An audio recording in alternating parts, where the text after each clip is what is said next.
Before we begin, I'd like to remind you that we currently have 2 applications out for the King's Indian on iPhone and on Android. Check them out. Welcome back to chessopenings.com. In today's video, we'll take a look at a game which I played in a local tournament against a fellow national master named Victor's Pupols. This game was played in February of 2015 and began with the moves pawn to d4, knight to f6. I'm handling the white pieces. My opponent, Pupols, is handling the black pieces. Pawn to c4. And now pawn to d6 was played.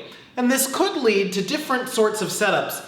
The main one most often being the old Indian defense after black plays the move pawn to d6. And the idea here is simply to bring the pawn out to e5, knight to d7, bishop to e7, castles kingside, and then look for some plan thereafter. When black plays the move pawn to d6, either on this move or on the move before, because black also sometimes plays this on move 1, white most commonly plays the move knight to f3 if he's well prepared for this system, and this is exactly what I played. The alternative move, knight to c3, runs into the slight problem that black can play pawn to e5, and in this case, if white captures on e5 and black recaptures on e5, after queen takes d8 check, king takes d8, it actually turns out that black has a plus score in this position, as it's not very easy for white to take advantage of black's weakened king placement, as the king will usually play pawn to c6 and king to c7. And in the meantime, it's difficult for white to get any utility out of his position. There's an equal number of central pawns. Black has some extra central space. The pawn on c4 actually obstructs the best square for white's bishop. Then after g3, bishop g2, after the move pawn to c6, the bishop will find itself blunted along the long diagonal. And so as a result, after the move pawn to e5, white doesn't want to capture on e5, but if he tries to develop sensibly with the move knight to f3, he needs to possibly contend with the move pawn to e4. And therefore, it's most important that white is aware that after the move pawn to d6, he goes straight away for the move knight to f3, preventing this move pawn to e5 altogether. Now, my opponent sometimes likes to play unusual ideas in the opening, and in this game he played the move bishop to f5 rather than the more usual knight b to d7, which prepares the move pawn to e5. Because the game was played at a game in 64 time control, I decided to go ahead and play in some sort of solid fashion and not get too involved yet with trying to understand the downsides of this irregular move, bishop to f5. And so I continued with the move pawn to g3, preparing to fianchetto the bishop. Black played pawn to c6. Again, a little bit unusual, as black is not doing anything to occupy the center with pawns with knight b d7 and pawn to e5. I now continued knight to c3, and yet another unusual move, pawn to e6, was played. And so, by looking at this game, we're going to get a chance to look at how I managed to exploit the various downsides of this particular setup which black chose. He's moving several pawns in the opening, 3 pawns in the opening with the black pieces. He's moved his bishop before knights, and this is one principle in the opening, that very often it's more useful to develop the knights before the bishops, because if we develop the bishop first, we sometimes are placing the bishop on a square which we're not yet sure will be supported by the position, and this did turn out to be the case in this game. The bishop on f5 can actually be exploited here, and so far does not really contribute anything to the game. So pawn to e6 was played, bishop to g2, and now black played the move knight to e4. Again, very, very strange play going on here from my opponent, perhaps designed to throw me off, as some players believe that I have some sort of advantage if we go down the main line opening. So perhaps my opponent's strategy was to try to take me away from my general knowledge that I might have in the openings, and black is continuing to play in a provocative manner, moving a piece for the second time in the opening. Now, it's also possible that this move was designed to prevent a very logical plan for white, which would be to play knight d2, followed by pawn to e4, staking further space in the center, or white can also go for the move knight to h4 at some point in this position, since the square on e4 is covered, and gain the bishop pair thereby.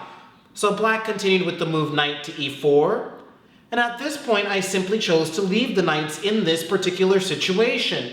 Of course, this leaves the opportunity for knight takes c3 available, and this is in fact what was played in the game in just a move or so here. But after knight takes c3, b takes c3, white has very little to be unhappy about here. White has managed to castle on the king side. He's developed 2 pieces. He's about 2 moves away from completing the most beneficial development setup, which would involve finally connecting the rooks. He only needs to move his queen and bishop, whereas black still needs to get his bishop out, get his knight out, get castled kingside, and also bring his queen out before he would achieve the same thing. So by this method of counting, black is down 2 tempi in development, and so has lost a move in the opening, in part due to the fact that he's moved the knight a second time here. And also, black has gotten less utility out of the movements of his pawns. His pawns have each advanced 1 square in this position and are not definitely threatening anything in this position, whereas white has already gotten an open b file and is still close to being able to play for pawn to e4 and then advance either one of those 3 pawns up the board. So this exchange would not solve all of black's problems, and instead black finally played the move knight to d7. Now, it's possible that I could play knight to h4 here, and this would have been a very sensible move. But instead I played the interesting move knight to d2, attacking the knight. Now the knight is attacked 3 times and so certainly has to move. And in the event of knight takes d2, bishop takes d2, white has profited by being able to develop another piece at the expense of a piece which has already moved 2 times. And in the meantime, white is playing for control of the e4 square. So knight to d2 was played. At this point, my opponent now decided to exchange knights on c3 with knight takes c3, b takes c3, and then he aimed to prevent the move pawn to e4 with pawn to d5. Now, again, this is moving a pawn a second time in the position, so this is an excellent opportunity for white to be firing on all cylinders and try to figure out how to take advantage of the space advantage which he has in the center, as his pawn on c4 is further advanced than the pawn on c6, and also the time advantage, as white has managed to castle kingside, is a little bit ahead in development, probably at this point now 3 tempi instead of 2. And so the idea would be to push black backwards. That's always going to be the idea with a space advantage, to make use of the extra squares which I have available for my pieces, and using the development advantage to create concrete threats before the opponent has a chance to develop his position and solve his weaknesses. So I continued with the move pawn takes pawn on d5. Black continued with pawn takes pawn on d5, and now there are a couple options available. Perhaps the move pawn to e4 would be very strong here. For example, if pawn takes pawn on e4, bishop takes e4, bishop takes e4, white might be able to think about rook to e1 here, but even after knight takes e4, white can already now start thinking about rook to b1, provoking weaknesses on the queen side, rook to e1, targeting the king, which is still in the center, or perhaps bishop to f4 and then infiltrating the d6 square with either a bishop or a knight, forcing an unfavorable exchange of pieces for black. And yet another plan available here would be to create a passed pawn with pawn c4 and pawn to d5, and then maybe bring the bishop to b2, queen to g4, creating some attacking chances on the king side. So this would definitely be one way which white could have continued in the game. But instead, I chipped away at the center with the move pawn to c4. This might be a little bit weaker because I was expecting that black would continue with the move knight to f6, and now perhaps queen to b3, and some sort of maneuvering like pawn to a4, rook to b1 when it's possible to do so. Right now the bishop's there. All of these would be possible, and white would retain an edge. But instead, my opponent played another minor inaccuracy here with the move pawn takes pawn on c4, simply allowing white to now occupy the center with the move pawn to e4. and I was not at all worried about the move bishop to e6, since white can continue with pawn to d5, exchange pawns, possibly give a very strong check along the e file, and black is going to have to lose material, as the move bishop to e7 can be met with pawn to d6. So it looks like the move, let's see here, it looks like the move d takes e4, pawn to e4, bishop to e6 is not going to be the best reply for black, and black instead played the move bishop to g6, and now knight takes c4 was played. At this point, my opponent played another move, which is probably not the most accurate here. Again, moving a piece, knight b6, again, for the second time in this position. Really playing with fire here. The move bishop to e7 would most likely be more accurate, after which rook to b1, or queen to b3, or even the simple bishop to f4 would leave white with a space advantage in the center, 2 pawns versus 0, opportunities to advance the d pawn or the e pawn up the board with some advantage. But after knight to b6, white very happily continued with the move knight to e5, preparing to capture this knight on the g6 square, capture the bishop on the g6 square, gain the bishop pair, and at this point, white already has a very large, very sizable advantage. In fact, after the move bishop to e7, white continued with the move pawn to f4, creating a threat of pawn to f5.